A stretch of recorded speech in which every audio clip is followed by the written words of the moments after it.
चलो जी। तो ये हमारा जो सेकंड लेक्चर था उसमें हमने कुछ एलिमेंट्स ऑफ अकाउंटिंग डिस्कस किए थे, जिनमें से हमने एसेट्स डिटेल से पढ़ा था और बाकी हमने टच नहीं किए थे। तो ये सेकंड लेक्चर का पार्ट बी है, जिसमें हम डिस्कस करेंगे different elements of accounting. Elements of accounting में हमने देखा था कि एक एसेट है, एक फिर कैपिटल है, assets, capital, liability,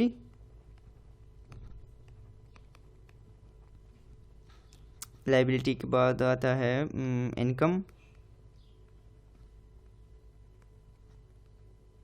income and चार हो गए, अच्छा, एक्सपेंस। ओके, इसमें से हमने एसेट्स को डिटेल से पढ़ा था, हम फिर भी थोड़ा रिवाइज करने जा रहे हैं। तो एसेट को हम अभी थोड़ा स्टार्ट से इन तमाम बेसिक्स एलिमेंट्स ऑफ अकाउंटिंग को हम रिवाइज कर लेते हैं, जो कि लेक्चर 2 पार्ट फर्स्ट में नहीं थे। ओके, तो एसेट्स को हमने पहले भी देखा था, इसको पहले फिर से हम थोड़ा एक्सप्लेन कर लेते हैं कि एसेट क्या है। Asset anything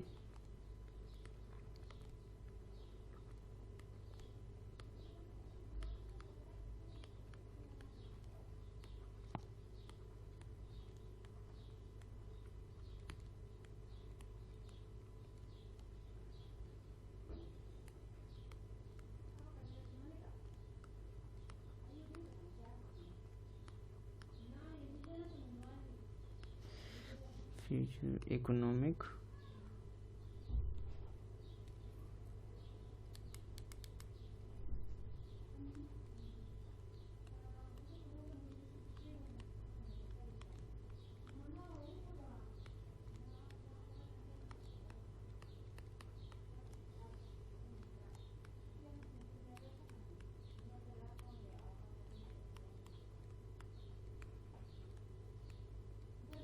okay. एसेट्स क्या है? Assets are anything controlled by business from which future economics benefits are expected to flow।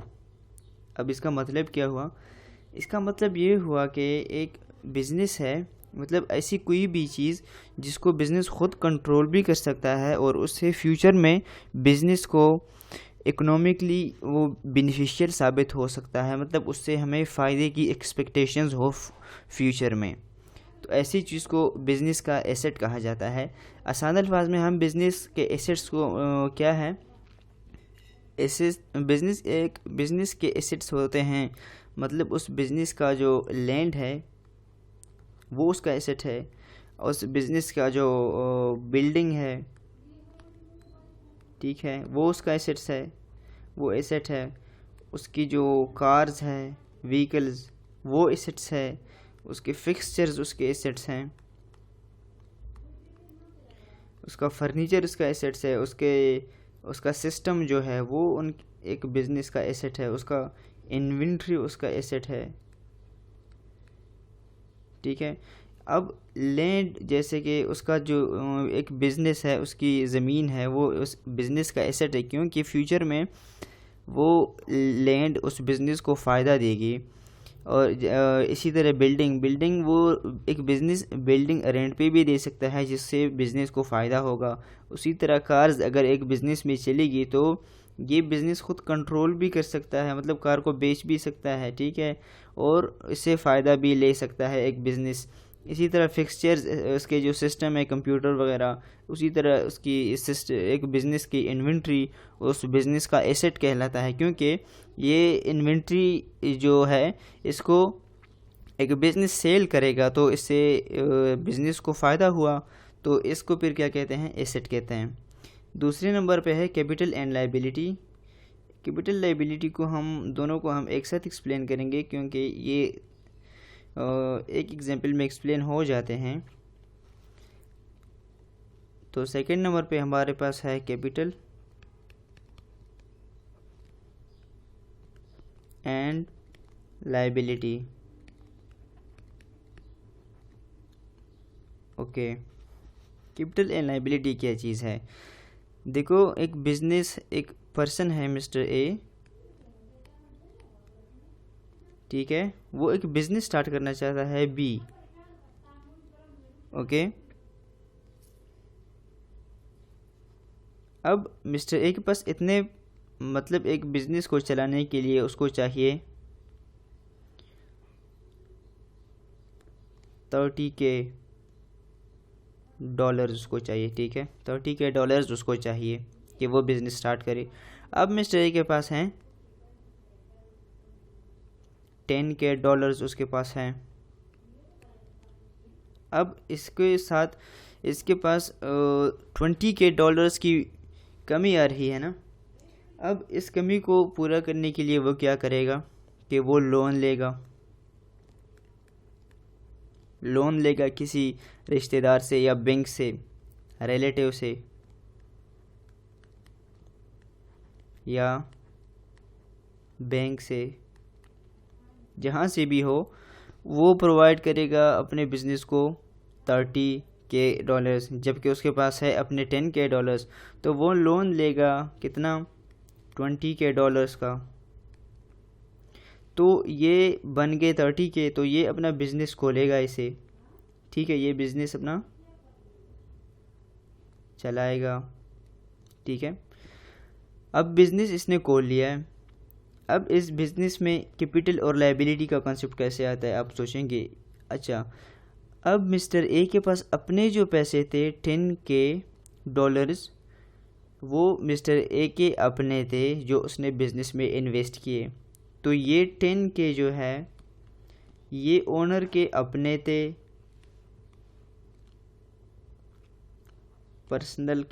Owner के पर्सनल थे, अपने थे, मतलब उसके पास पहले से थे जो उसने बिज़नेस में इन्वेस्ट कर दिए। और ये 20K जो है ये लोन लिया उसने, और ये भी उसने इन्वेस्ट कर दिए।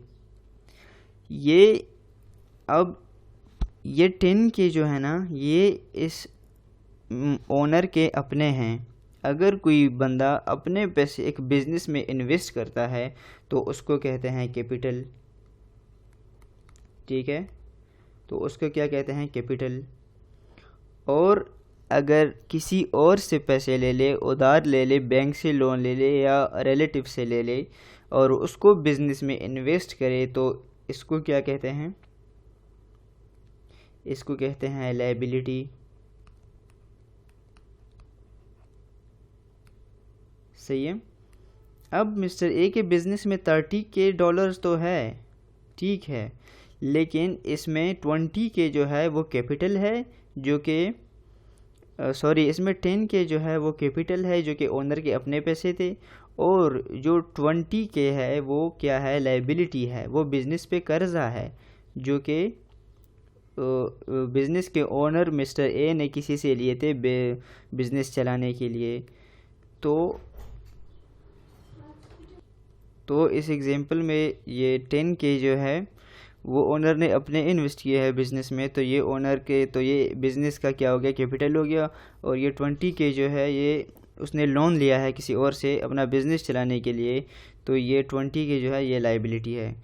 आई होप आपको ये कंसेप्ट समझ आ गया होगा इस एग्जांपल से, कि अगर कोई बंदा, कोई ओनर अपने बिज़नेस में अपने पैसे इन्वेस्ट करता है तो उसको कहते हैं कैपिटल, और अगर किसी दूसरे बंदे से लेके वो उसमें इन्वेस्ट करता है बिज़नेस में, तो वो उस बिज़नेस की लायबिलिटी बन जाती है, जो कि उस ओनर को फिर रिटर्न करनी पड़ती है जिससे उसने लिए हैं।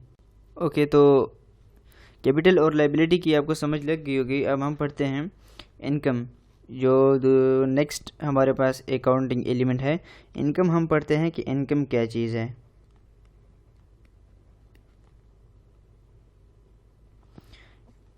इनकम की अगर हम डिफिनीशन करें तो इसे कहते हैं कि the inflow of economic benefits called income. Income को हम आसान अल्फाज में कहते हैं आमदनी, ठीक है। इनकम जो है एक बिज़नेस इनकम दो तरीक़ों से कर सकता है। वो कौन कौन सी तरीके हैं उसको हम डिस्कस करने जा रहे हैं। अच्छा, एक एक बिज़नेस है वो इनकम दो तरीक़ों से कर सकता है।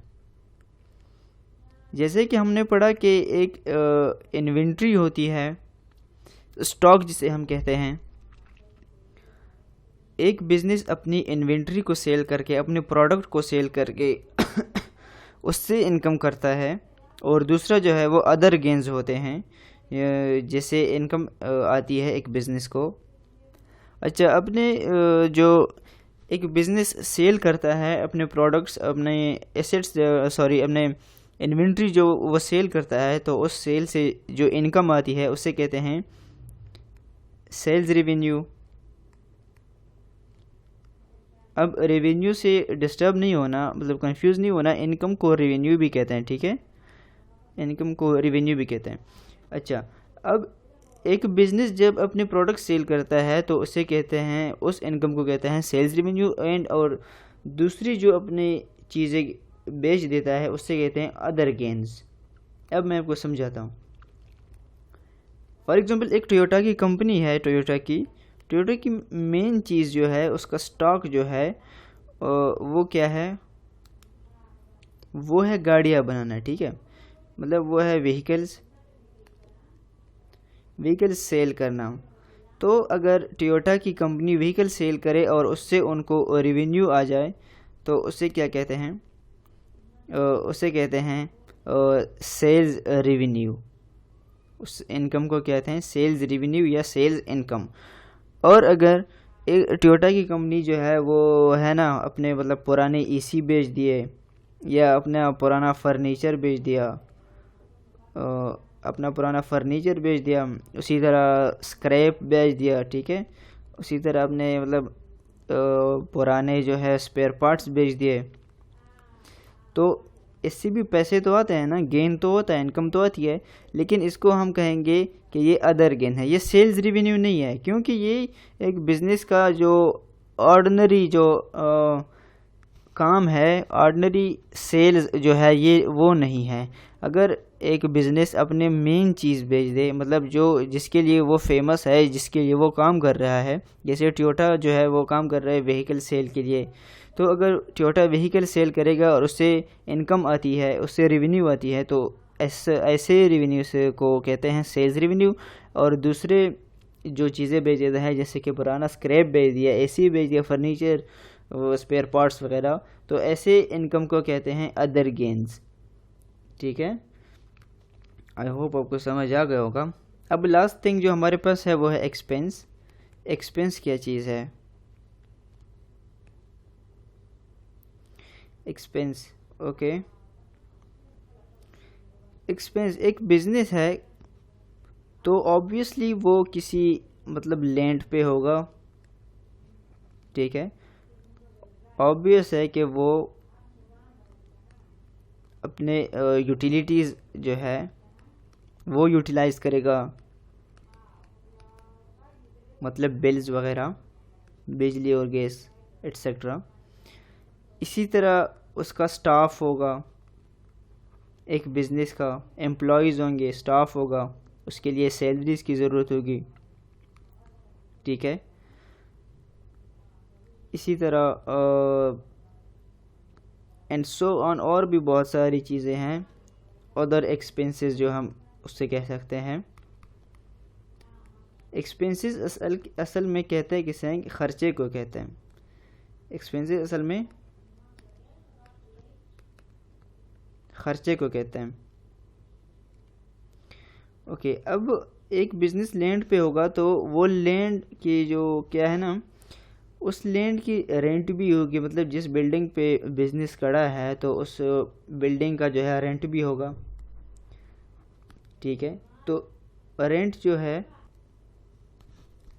ठीक है, तो उस लैंड की जो रेंट है वो बिज़नेस पे करता है, तो वो बिज़नेस का ख़र्चा है, तो इसको हम क्या कहेंगे, एक्सपेंसेस कहेंगे। ये सब क्या है, एक बिज़नेस के एक्सपेंसेस है।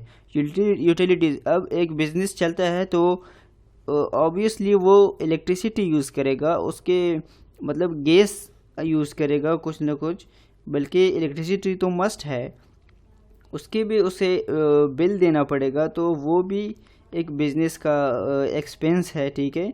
इसी तरह जो बिज़नेस का स्टाफ है, उसके एम्प्लॉयज़ है, उसको वो सैलरी देंगे, तो ये भी क्या है, एक एक्सपेंस है बिज़नेस का। इसी तरह जो अदर एक्सपेंसेस है बहुत सारे, वो भी एक्सपेंसेस है एक बिज़नेस के। तो एक्सपेंसेस क्या क्या होते हैं, असल में एक बिज़नेस के ख़र्चे को एक्सपेंसेस कहा जाता है, ठीक है। बिज़नेस के मतलब एक बिज़नेस है, वो चल रहा है ना, किसी चीज़ पे तो चल ही रहा होगा, लैंड पे होगा, यूटिलिटीज़ खर्च कर रहा होगा, उसके स्टाफ होगा, तो ये जो तमाम वो रिक्वायरमेंट्स है, ये यूटिलिटीज़ स्टाफ वगैरह, तो ये चलाने के लिए भी कुछ मतलब बिज़नेस को पे करना पड़ेगा, तो इसको क्या कहते हैं, इसको एक्सपेंसेस कहा जाता है। इसको एक बिज़नेस के एक्सपेंस कहा जाता है, ठीक है।